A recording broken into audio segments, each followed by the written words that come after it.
नमस्कार, स्वागत है। मैं हूं अश्विनी गुप्ता। दोस्तों, जिस प्रकार से आज हमने सुंजवा से लगातार आपको लाइव जो अपडेट दिया, लेकिन बीच में वहां पर हालात इस प्रकार के बन गए कि हमें स्वयं वहां से हटना पड़ा। आपको ये भी बता दें कि सुंजवा में जिस प्रकार से आज हालात बने, उसके बाद लगातार बीच बीच में पथराव होता, लेकिन शाम को यानी कि रात के समय एकदम से चारों तरफ से पथराव शुरू हो गया। और इस पथराव के बाद पुलिस को जो है वो टीयर गैस का प्रयोग करना पड़ा। आपको बता दूं कि इस टीयर गैस का जो टीयर गैस में जो भी मटेरियल होता है, उसका स्वयं मैं खुद वहाँ पे महसूस कर चुका हूँ। और पूरी तरह से मेरी आंखों में जैसे मिर्ची लग रही थी और मेरा गला बिल्कुल सूख रहा था। और मुझे उस टीयर गैस की वजह से वहाँ से निकलने के लिए मजबूर होना पड़ा। अन्यथा वहाँ पर नेट की भी थोड़ी समस्या चल रही थी, लगातार लाइव टूट रहा था। ऐसे में मैं वहाँ से निकला, लेकिन जैसे ही हम वहाँ से निकलने लगे, उसी दौरान मेरे साथ जो मेरा कैमरामैन था वो भी इस पथराव में घायल हुआ। उसको भी आपने उसकी जो टांग है उस पर उसको भी पत्थर लगा है। और ये लगातार कैमरामैन जो मेरे साथ था वो भी इसमें जो घायल हुआ। उसके साथ आपको बता दें कि इस पूरे मामले में कुछ युवा थे जो कि पत्थरबाजी को बढ़ावा दे रहे थे। वहाँ पर महिलाएं बिल्कुल शांति से बैठी हुई थी, लेकिन लगातार वहाँ पे आपको पूरा मामला मैं एक पहले बताता हूँ कि असल में शुरुआत क्या हुई। हमने आपको पहले भी अपडेट दिया था, लेकिन जो नए व्यूअर जुड़े हैं उनको हम पूरा मामला एक बार बता देते हैं। आज शाम को प्रशासन का अमला जैसे ही एमजी जो वहाँ पर एक शोरूम है उसको गिराने के लिए पहुँचा, जैसे ही शोरूम को गिराया जा रहा था, उसको थोड़ा ही अभी तोड़ा गया था, इसी दौरान भारी संख्या में मलिक मार्केट, बठिंडी, सुंजवा के लोग वहाँ पर जुट गए और वहाँ पर नारेबाजी शुरू हो गई। देखते देखते इन लोगों ने वहाँ पर जो टीम थी, प्रशासन की टीम थी, उस पर पथराव शुरू कर दिया। पुलिस कर्मियों पर पथराव शुरू कर दिया। जो जेसीबी थी उनको तोड़ दिया और जेसीबी चालक वहाँ से उनको भगाकर ले जाने के लिए मजबूर हो गए। बाद में और पुलिस बल बुलाया गया, क्योंकि सबसे पहले तो यहाँ मैं ये बात जरूर कहूँगा कि प्रशासन ने आधी अधूरी तैयारी के साथ इस अतिक्रमण को हटाने का जो आज प्रयास किया, बिल्कुल चंद पुलिसकर्मियों के साथ, क्योंकि पुलिस को ये पहले से मालूम था कि जब लोग लगातार पिछले 3 दिनों से सुंजवा में प्रोटेस्ट कर रहे हैं, हज़ारों की तादाद है उनकी, उसके बावजूद आज बिल्कुल हल्के में लेते हुए एक इमारत को गिराने का वहाँ पे काम शुरू किया गया।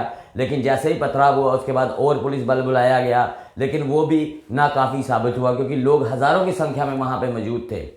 और वहीं पर लगातार हाईवे दोनों तरफ से ब्लॉक कर दिया गया।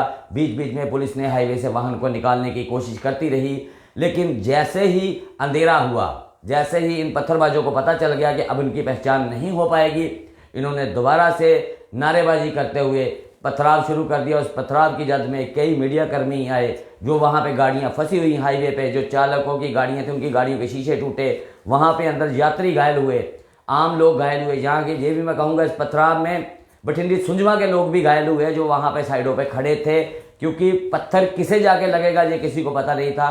पुलिसकर्मियों को पत्थर लगे हैं, हर एक को पत्थर लगे हैं। वो कुछ तो पत्थर हमने छतों की ओर से आते हुए भी देखे, क्योंकि जो ऊपर से आ रहे थे, आप ये कह नहीं सकते कौन सी छत से पत्थर आया।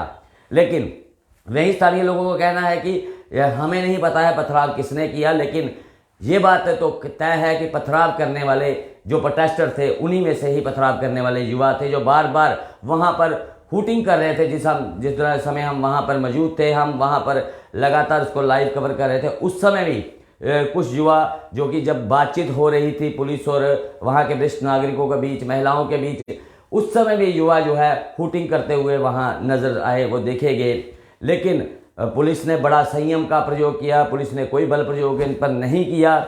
लेकिन जब रात के समय जब इन्होंने पथराव शुरू कर दिया, उसमें कई लोग फंस गए, कई महिलाएं, गाड़ियों में बच्चे भी थे जिन पर पत्थर फेंके गए लगातार। हालांकि स्थानीय लोग भी, स्थानीय कुछ युवा भी इन पत्थरबाजों को कहते सुनाई दिए कि इस तरफ से पत्थर कोई नहीं मारेगा, हमारे साथ पुलिसकर्मी कोई नहीं है। ये बात वो यहीं पे मैं खड़ा था, मैंने खुद वहाँ पे ये बात सुनी है। लेकिन उसी समय जब हालात बेकाबू होते होते गए, पुलिस ने देखा कि अब वाहनों को निशाना बनाया जा रहा है, तो पुलिस ने टीयर गैस का प्रयोग किया। और टीयर गैस का प्रयोग करते ही लोग गलियों की तरफ भागना शुरू हो गए और बड़ी संख्या में लोग जो है सैकड़ों की तादाद में, हर कोई, कुछ लोग मलिक मार्केट की तरफ भागे, कुछ ऊपर सुंजवा की तरफ भागे, कुछ बठिंडी की तरफ भागे। लेकिन इस बीच वहाँ पे हालात पूरी तरह से टेंस बन गए और वेब मॉल में पिक्चर देख के शॉपिंग करके कुछ लोग बाहर आने वाले थे, उन्हें भी वहाँ पे मजबूरन फंसना पड़ा, क्योंकि बिल्कुल वेब मॉल के पास में ही ये घटनाक्रम कुछ ही दूरी पर घट गया। और आपको ये चीज़ मैं जरूर कहूँगा कि पत्थरबाज कहीं एक लोकेशन पर खड़े होकर पत्थर नहीं चला रहे थे, वो वेब मॉल के सामने की तरफ से भी पत्थर चला रहे थे। अगर दूसरी साइड से बात करें तो मस्जिद के पास से भी पत्थर आ रहे थे, मस्जिद के सामने की तरफ से भी पत्थर आ रहे थे, उस दूसरी तरफ जहाँ पर MG शोरूम तोड़ा गया उस तरफ से भी पत्थर आ रहे थे। यानी कि ये पत्थरबाज कोई 2, 4, 5 युवा नहीं थे, काफ़ी संख्या में युवा थे जो कि वहाँ से चारों तरफ से पथराव कर रहे थे। और इस पथराव में हमारे साथ जो मेरा कैमरामैन था वो भी घायल हुआ है, और भी लोग काफ़ी घायल हुए, मीडियाकर्मी, और भी कई मीडियाकर्मी हैं जिनको चोटें आई हैं, जिनको पत्थर लगे हैं, लेकिन पुलिसकर्मी घायल हुए हैं, इसमें स्थानीय लोग घायल हुए हैं, यात्री घायल हुए हैं जो कि माँ वैष्णो देवी के दर्शन करने के लिए कटरा की तरफ जा रहे थे, वहाँ फंसे हुए थे, उनके वाहन फंसे थे, वो भी इसमें घायल हुए हैं। और मैं स्वयं वहाँ पे टीयर गैस का मैं फंस गया, वहाँ जहाँ पर टीयर गैस पुलिस ने चलाई उसी जगह पे एक ट्रक की ओट लेके मैं खड़ा था।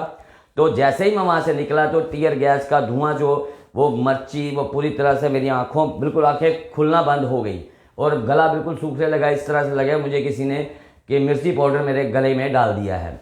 मतलब इस प्रकार के वहाँ हालात बने, नहीं तो हम आपको वहाँ से ही ताज़ा लाइव अपडेट देते, लेकिन मैं वहाँ पे नहीं रुक पाया और फिर मैंने वहाँ से निकला। और आज हम जैसे ही स्टूडियो पहुँचे तो स्टूडियो से आपको इस पूरे घटनाक्रम की लाइव जो है हमने आपको बता दिया है। अभी चर्चा ये भी चल रही है कि शायद संभवतः अब जिस क्षेत्र में पथराव हुआ वहाँ और आसपास के क्षेत्रों में जो धारा 144 है उसको लागू कर दिया जाएगा, लेकिन अभी तक प्रशासन की तरफ से ऐसा कोई आदेश नहीं निकाला गया है।